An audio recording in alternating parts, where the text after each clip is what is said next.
The Earth Sanctuary 500-Year Plan, Designing with Nature. Hi, I'm Chuck Pettis, spiritual land artist, owner, and creator of Earth Sanctuary. Today I'd like to tell you about the Earth Sanctuary 500-Year Plan to create an old-growth forest. I've been in the marketing and branding business my entire career. I've done many branding projects with nonprofit environmental organizations to help them protect the environment for future generations.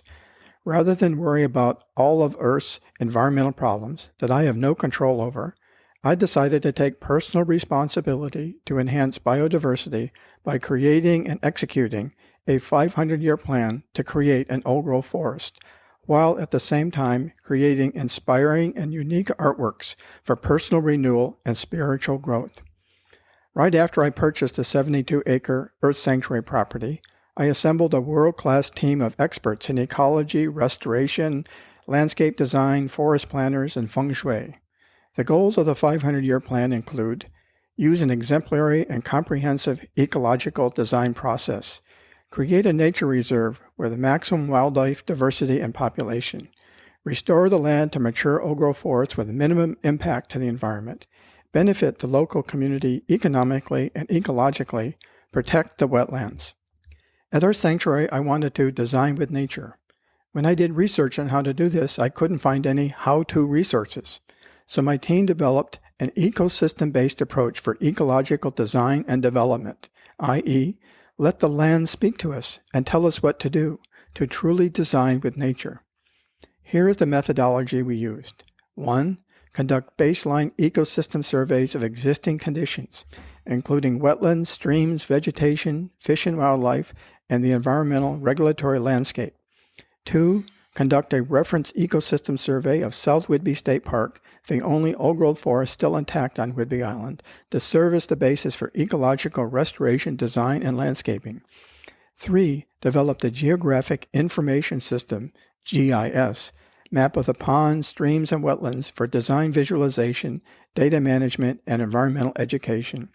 4. Develop the ecological restoration design based on the baseline ecosystem survey and reference ecosystem survey.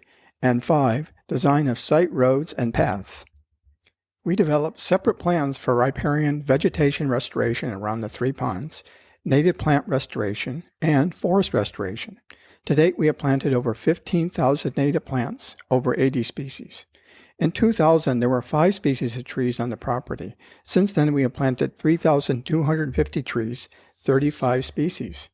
When we started planting, we found that due to 3 months of no rain in the summer, a watering system was needed, so we installed a 1/2-mile water line and a drip irrigation system.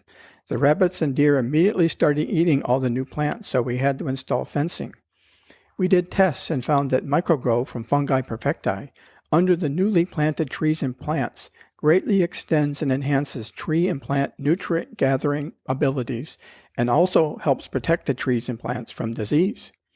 Then beavers arrived, and they started eating new western red cedars around the ponds. I would come down a trail and see a stump where yesterday was a beautiful 8-foot-high western red cedar, so fencing was needed. We started with 2-foot fences, but quickly found that beavers are actually 3 feet long, and so tall fences were needed. Then the beavers started plugging up the weirs, the water control structures, with culvert pipes between the ponds. Beavers are programmed to stop the sound of running water. That's why they make dams. Do you know how difficult it is to unplug a culvert pipe that a beaver has skillfully plugged? So we started to do research into beaver deceivers, ultimately ending up with the state-of-the-art beaver deception technology, the Clemson beaver deceiver. The Clemson beaver deceiver consists of a white plumbing pipe with holes, surrounded by a 3-foot in diameter fence to keep the beavers from plugging up the holes. The pipe extends out into the pond underwater and is held up by a float. It works great. Oh, and the blackberries. When I first got to Earth Sanctuary, you needed a machete to go anywhere.